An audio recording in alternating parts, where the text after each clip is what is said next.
Hey everybody, it's Dan again. I want to talk to you a little bit about food. A lot of people like to eat food. I know I do, and I've been practicing eating food for a long time. But in recent times, I've took it upon myself to try to learn to cook some, primarily to take the load off of my wife and allow her to eat something good and make it easier on her, and uh, and to make something that I like and my family likes too. We got a big family, and we eat together quite a bit. We live close to each other, and we do a lot of activities and vacations and trips and events and all kinds of stuff together. And we enjoy that.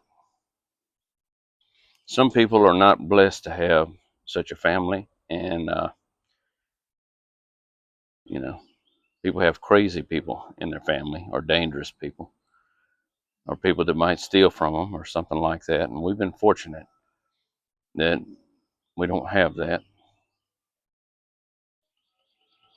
And over time, we've developed kind of a community, and we help each other when we need it, and we support each other when we're down, and we do things like that. And that's kind of the name of this channel, and the purpose of this channel is to build families and to grow in your freedom, freedom from debt, and really anything that could hinder your life. And your life ultimately is the completion of what you've been ordained and destined to do by your Creator. And I think a lot of times people try to create themselves in their own image, and it's a false one. And and in that way, they're failures. And I think that a person should try to understand more and more what they've been ordained and destined and intended by their Creator to do and be, and to work towards that end and do what they can to become that, and to not be slothful or lazy or think that God should do that if He really wants it, or that fate or karma or some bullcrap is going to bring that about. It's not the case. You need to do your part and cooperate with God. And by that I mean cooperate. Cooperate. That He's got His operations, and you got your own and your own free will that He's given you. But most folks, I think, they want to do their own operation. But that's not what you've been intended to do, and even your best guess of what you should be doing is probably off, at least to some extent. And so, in order to understand your destiny and purpose, uh, it requires discernment, and it requires humility, and understanding that you're inadequate on your own,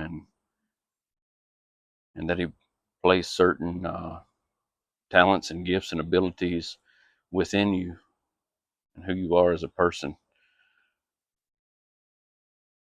Your gifts and talents, and those things were not put there for you to misuse them, or to glorify the wrong things, or to earn money and use the money for your own enjoyment only. That's not the purpose of talents and gifts. And anyway, so back to the food. I don't know that I'm really talented with food, but I think people tend to like what I do, and my menu is pretty short.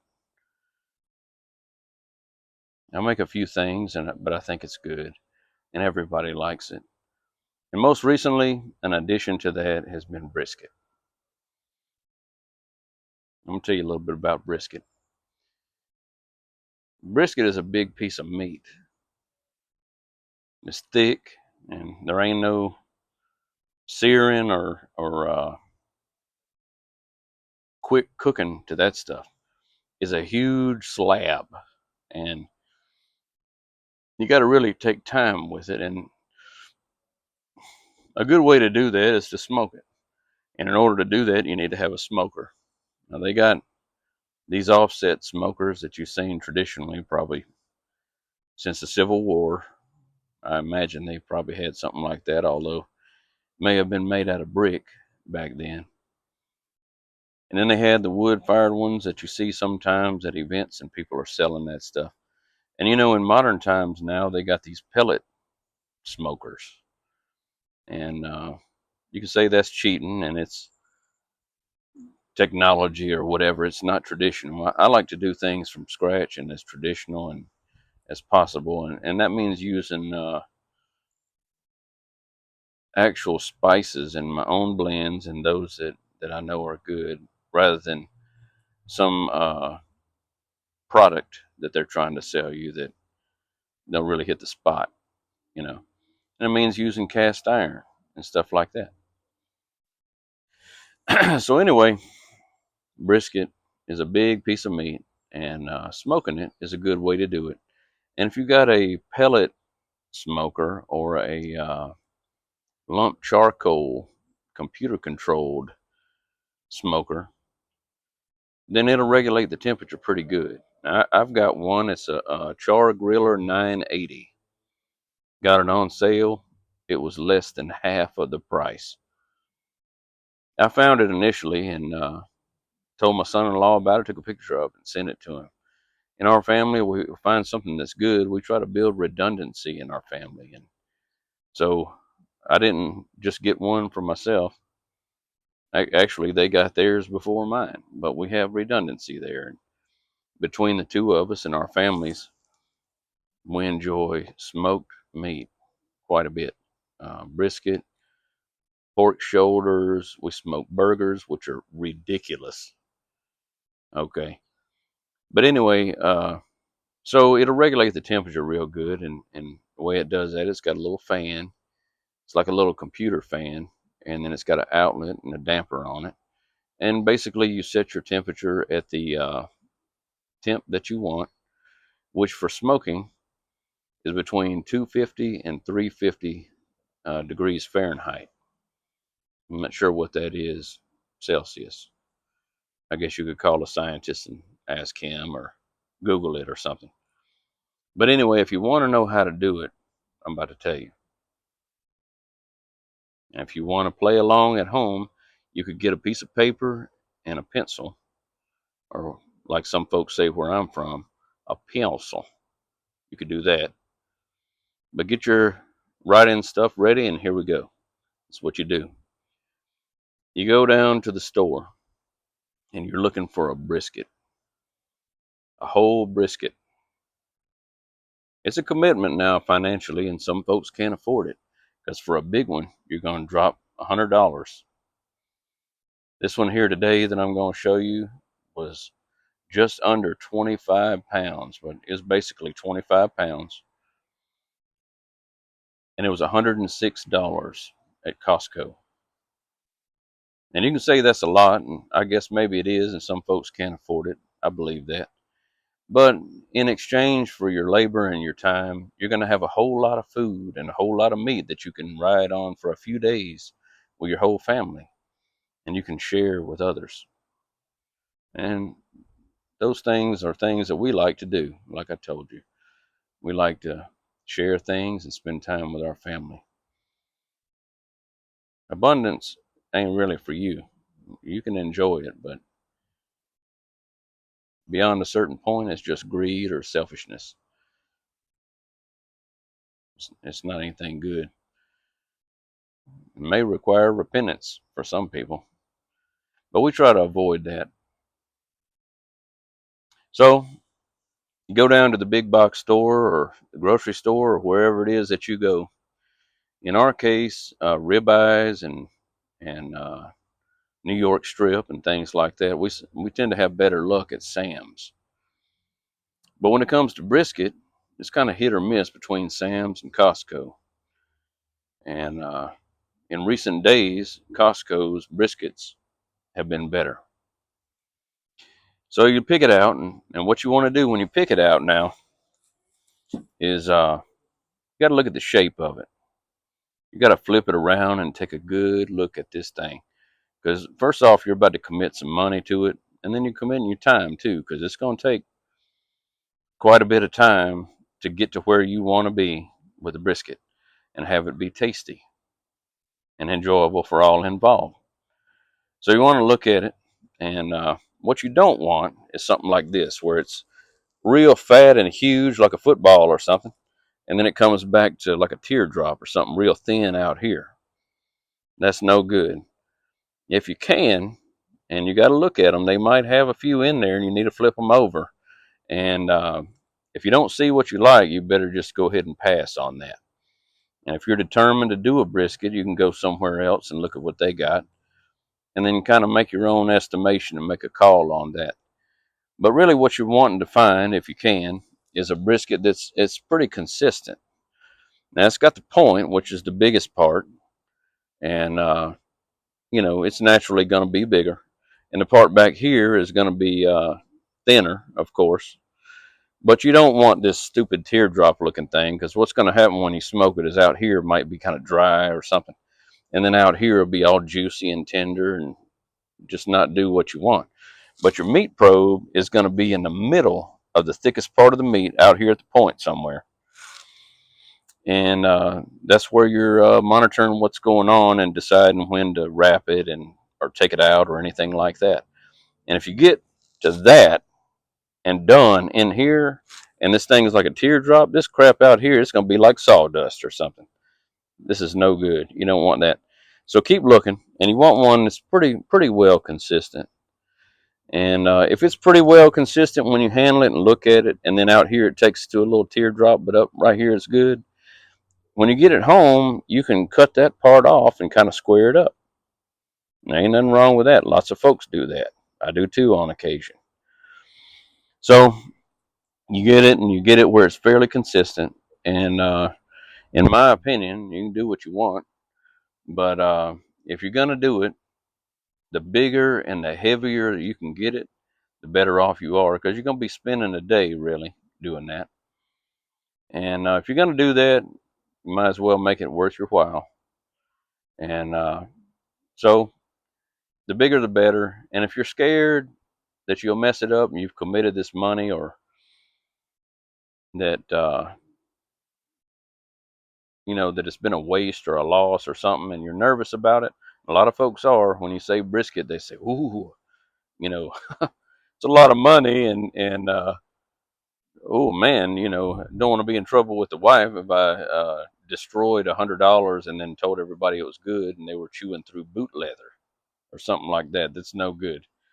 And I know, because it wasn't brisket, but the first time I tried to smoke, it was in a vertical smoker box type that I got from my mom. That was, I think it used charcoal.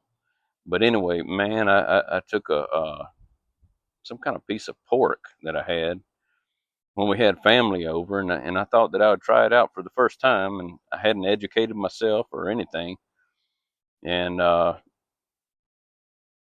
thought I would just do it because it seemed pretty simple in concept.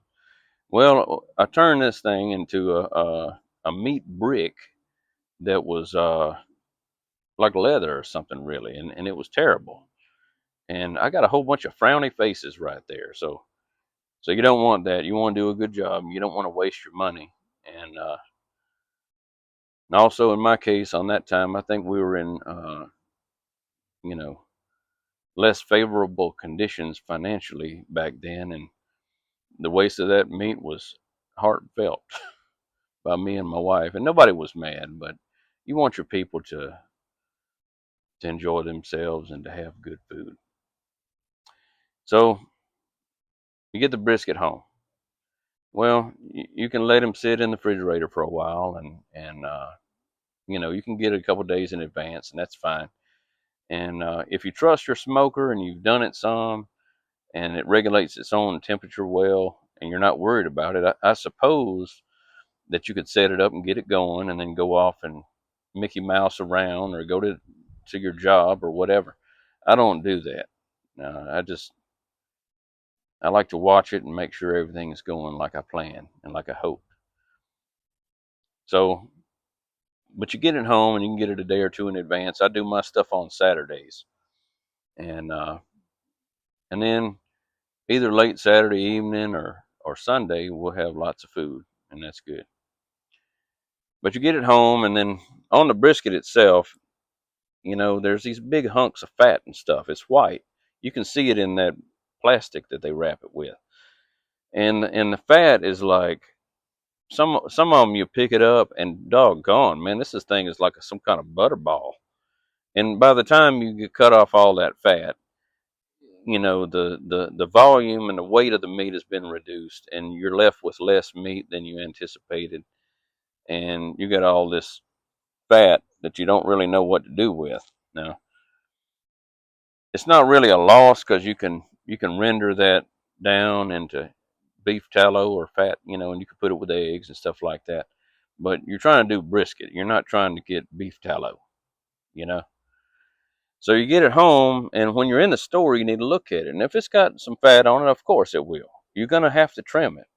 And if you don't trim it, then you're going to have a bunch of greasy mouths and complaining people saying, "Oh, this is too much fat. This is too much fat. You're supposed to trim it," and stuff like that. Some folks don't do that. Some folks don't. Maybe they like that, but I don't think most people do. So it would be wise for you to trim it. But then the question is, how much do you trim it? Do you cut that thing in half and turn it into two pieces of meat? Do you just give it a haircut around the edge? Well, if you go to school and learn all about it, you can find out that what you need is a boning knife. And this is that one. You could use a fish fillet knife too, I guess. Something that's thin and it's got a little curve in it where you can use it good to get in the places. But that fat, the big piece of fat that are on there, you want to trim that off to where it's about a quarter inch thick. A quarter inch thick where the fat is. And you need that fat. It'll render and it'll melt off of there, and it'll, help in the cooking process. But if you have too much and it's that big hard lump up there, you can tell because you can touch it and it'll be like, I don't know, like clay or something. It'll be so hard. You don't want that. If you trim it down to where it's about a quarter inch thick and soft to the touch, you know, maybe like muscle almost, even though it's fat, that's good. That's what you want. So you trim them all down, take the fat down like what you want. If there's any little ends or weird pieces that when they were cutting it don't really make sense, you can cut that off too. But put all your fat and all that stuff over in a bowl or something. Because like I said, you can use that with eggs or something else that you like. You can throw it away, but I don't know why when it would taste good with something else probably. But you trim them all up, and then you got the point, of course, and then you got the end, okay. And maybe you had to square it up a little bit. And for y'all at home, if you don't, if you're not willing to commit that much money, but you are willing to commit to a little bit less, and you're looking for consistency, you can buy the flat. And the flat is cheaper. It's not a whole lot cheaper, but it is very consistent. And if you're looking for something simpler to handle, you can do that. But you got them all trimmed up. You got to dry them out with paper towels and get them all dried up, and then trim the little weird pieces and get the fat down like what you want. And now you got this big hunking piece of meat. And really, I think at this point, it's going to be a big piece of meat, but you're talking about, maybe 17 to 25 pounds, which is it's a big piece of meat. So you got them all trimmed up, looks good. You set all your fat over to the side, and you dried them out. Okay, now it's time to get a good brand of Worcestershire sauce. And I personally like Lee and Perrins. I just think it's good. It smells good and it goes on good, and I like it. But I don't know that there's a real difference. It may be just my personal preference. Not really sure. But what you need is assistant, somebody come help you, and you need to get a big bowl, and you need to get salt and pepper as a rub. Now, salt and pepper, let me tell you a little bit about that. Now, I have tried different little rubs and spices and tried to do little things like that, thinking that I was going to be smart or be, it'd be a hit or something like that. But uh, I got kind of mixed reviews. Some folks liked my stuff, and other folks were like, it was okay. And when you got a family that enjoys good food and tasty food, because buddy, let me tell you that we eat better than more than 90% of the restaurants in my area. And I live in the South, and we have a lot to choose from, and our stuff is better. Okay, so you feed something, you set something out to these people, and ask them. Well, they're going to tell you, and it's not to be ugly. It's so you can adjust fire and you know get in on that target, get in real tight, tighter as you can as you go, and improve. And we do that to each other, and as a result, that's why many of us can cook, and well, probably led to a little bit of weight gain in my case. But anyway, so you got your brisket assistant, okay? Now what you want to do is get a bowl, and you can try some weird rub and something you think is cool or somebody told you about if you want to. And I tried that for the results that I told you. But I found out that over in Texas, they do salt and pepper. And you may have heard, but if not, I'll tell you that Texas is the king of brisket, as far as I'm concerned. And you can ask 100 people, and they'll probably tell you something similar. So I said, you know what, these folks, you got to go with what the experts do. So if they're doing salt and pepper, I'm going to do salt and pepper. Let's try that. So on salt, I have tried iodized salt, Himalayan salt, pink Himalayan salt, sea salt, uh, every kind of salt that you can try. And for some reason, even though to me it seems as though salt is salt and the effect on food ought to be the same, it's not, at least when it comes to meat. What you want is kosher salt, and you want it coarse ground, and you want coarse ground black pepper. So, over in your bowl, you put coarse ground black pepper and coarse kosher salt in this bowl, dry, and you mix it up into a 50-50 mix. And since one of them things is black or gray and the other one's white, you can pretty well see when you're at a half and half mix. So you mix all that up and have it off to the side. Now, then with your brisket assistant, you put that bowl next to the brisket assistant because they're going to be using that with that big spoon that you got in there. And then you're going to get that Worcestershire sauce and get them to splash that on while you rub it in, and give that brisket a good rub down, man, with that Worcestershire sauce. This is going to be the binder. This is what your stuff is going to stick to, that salt and pepper. So you rub him down real good, man. You get them the other person to put the Worcestershire on there and get it. Now it doesn't need to be wet. Now what you're trying to do is make it kind of a sticky. It won't be sticky really, but something, dry things stick to wet things. So you want it to be, I guess, damp. Maybe that's not the right way to say it, but you want it to not be wet, but it can't be dry either. It's got to be, where that stuff will stick. And go over the whole thing real good, rubbing it down while they splash it on. And look around, get on the ends, the end that you cut off down there, the little taper thing. Maybe you want to square it up. Maybe that you got lucky the way they cooked it, and that ain't necessary. But on the ends, the other end of the point, both sides. And then when it looks like you got it all done real good and it's everywhere, take them, and it's heavy now, but you're gonna have to flip it and kind of look and say, well, did I get in here? Did I get in this little piece here? Did I get the end? Did I get the end? Yeah, I did. Okay. Looks like it's all there. Okay. Now, back to the brisket assistant. They're going to take that spoon and they're going to get it out of the bowl and kind of shake it, maybe like 6 inches up, kind of shake it over, and you're patting it in. Okay, patting it in, pat, pat, pat. Ain't no rubbing because you're just going to knock it off. You just pat it on where it'll stick. I guess maybe like if something was wet and you threw sand on it, maybe something kind of like that. So it'll stick all over, get the ends and everything, and get him both sides all over. You ain't missing a single place on there. Later on, that's going to do two things. That's going to make bark that folks will like, and it's also going to put flavor in the meat as it cooks.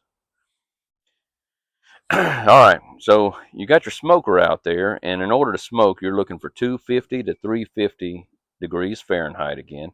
So now you can wash your hands and go back outside and look at it and see is it at the right spot. 250. That's what I like. You could go lower if you want. You can go higher if you want. But if you get up to a certain point in temperature, you're going to turn it into basically an oven, and it's not going to get that smoke flavor like people like. So 250, 250, 275, something like that.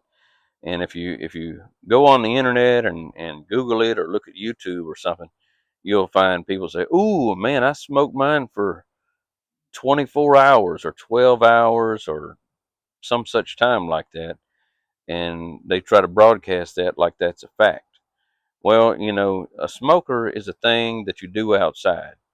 And if you live in the South like I do, and it's August in, Mississippi or Louisiana or something, it's going to cook faster than you think because that smoker ain't giving off its heat to the outside air because there ain't that much of a difference between the two.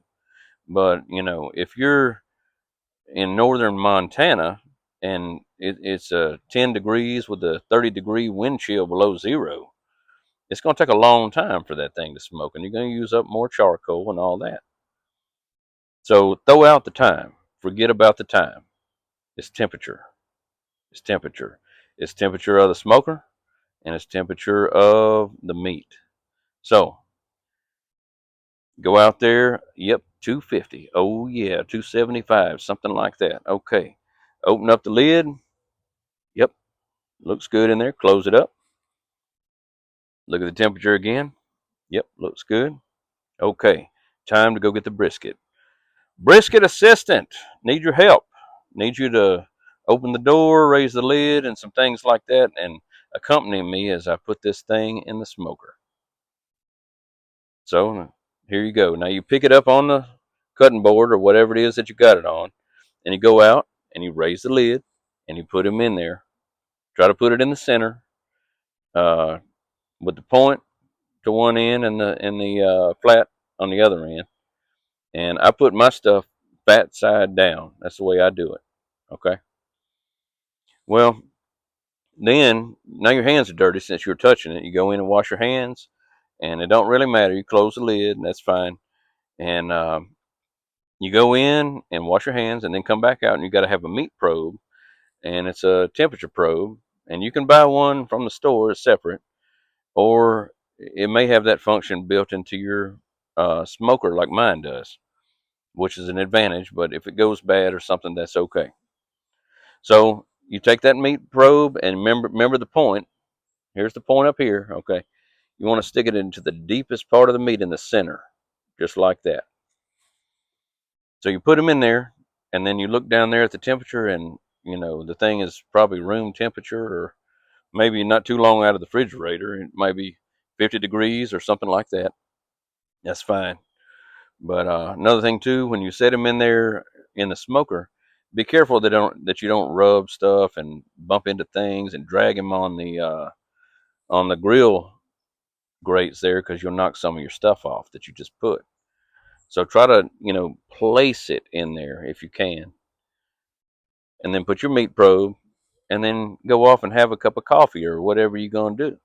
You know, because right now it doesn't really matter. It's riding at 250, 275. And you ain't got a thing in the world to worry about except maybe every hour or two, just see what your charcoal's looking like. Maybe need to add a little more if you want to. But other than that, there ain't nothing going on. And you can come by from time to time and look at the temperature of the meat based on your temperature probe. And some of them now, I think Pit Boss or I don't know. I think there's another one. Traeger, probably. They got like a Bluetooth thing that you can sit in the house in an easy chair and it'll tell you on your phone what the temperature of the meat is. Now, that's you can do that if you want to, and I'm not knocking it, but to me, that I'd be a little bit embarrassed if I called myself doing something and I was watching TV in the easy chair and calling myself cooking. I don't know. I shouldn't knock it, I guess. But just let him cook. Let him cook. Let it ride and ride and ride. And depending on the weather and the temperature outside, it's going to take more or less time to get to a certain temperature. And this is 160 degrees Fahrenheit. And again, you can call up the scientists and find out what that is in Celsius. But 160 degrees. Well, when it reaches 160 degrees, and it's just been sitting in there, and that's all. You have to go out there and sing songs to it or spray it down or any of that. Uh, if it gets to that temperature and you leave it like that, it'll continue to cook, but it'll start kind of drying out and messing up on you, and it just doesn't do right. And so that's when you need to get him out and wrap him up. So what you do is in the house, you get some butcher paper. And the kind I use comes from Lowe's, and it's like a tan kind of peach looking color. It's got a logo on it or something. It's in their grill area. But you roll out there. It's like a 18-inch roll or something like that. It's pretty wide, but because of the brisket and the size of that big slab of meat, you're probably going to have to roll out two rolls. Pretty big sheets, kind of overlapping each other, so that you'll be able to wrap up that brisket. So you go back outside with your cutting board. You get the cutting board. You got your brisket assistant opening the top for you, and you're going to have heat resistant gloves because you're going to be grabbing a piece of meat that, remember, the outside of it is in there at 250 degrees.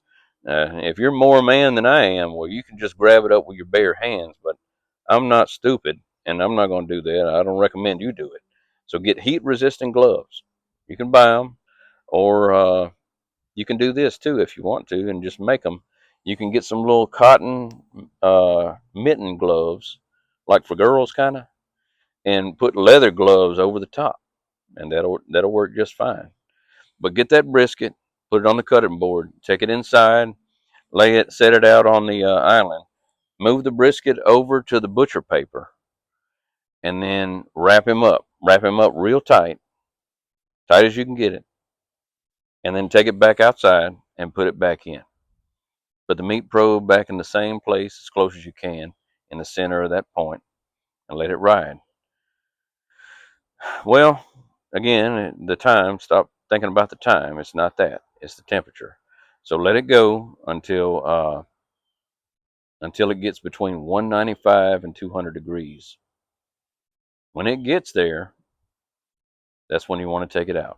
And I particularly I've had good success taking mine out at 197, just because I don't know. I like to be accurate if I can, and that's kind of in the middle between 195 and 200. So uh, that's when I take it out and I bring it inside. Now, if you do that, the house is going to fill with the smell, and people like it. And ooh, man, and here they come looking at what you got and all that.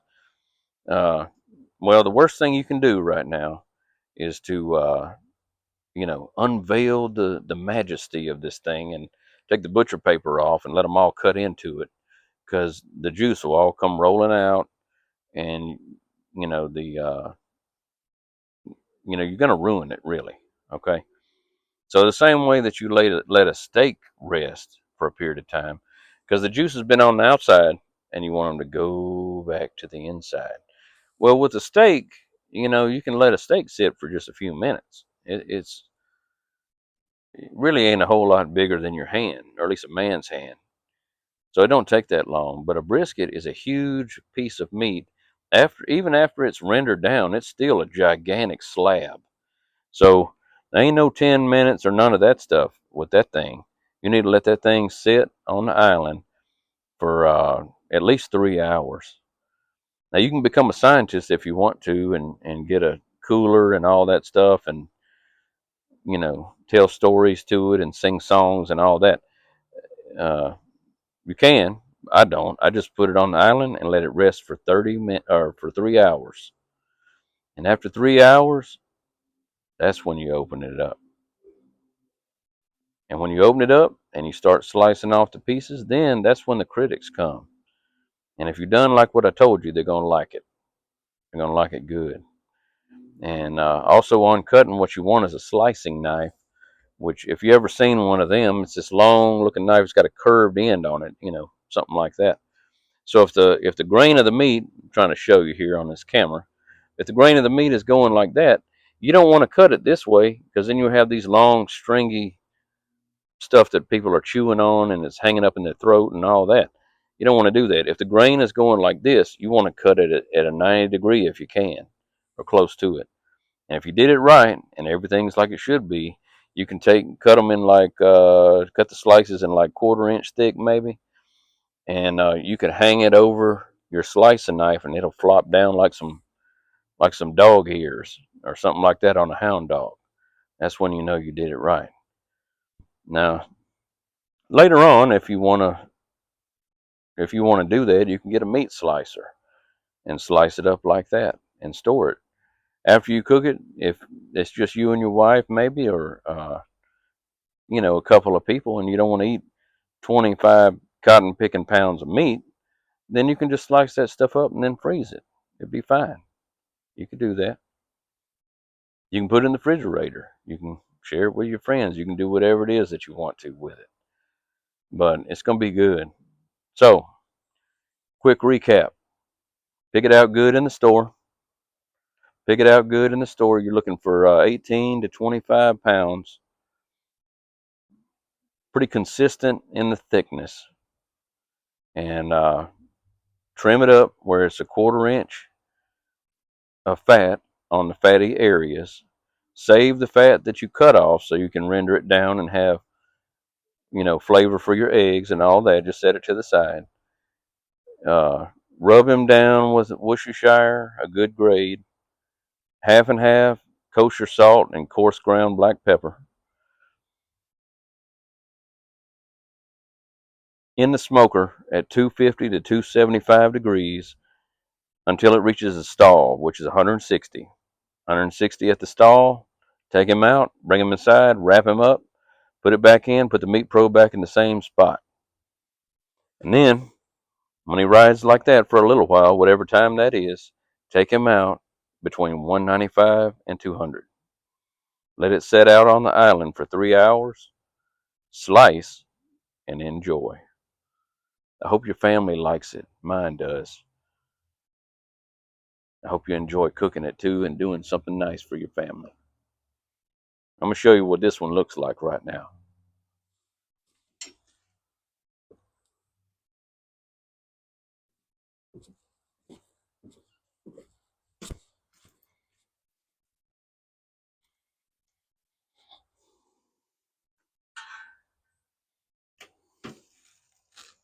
See that?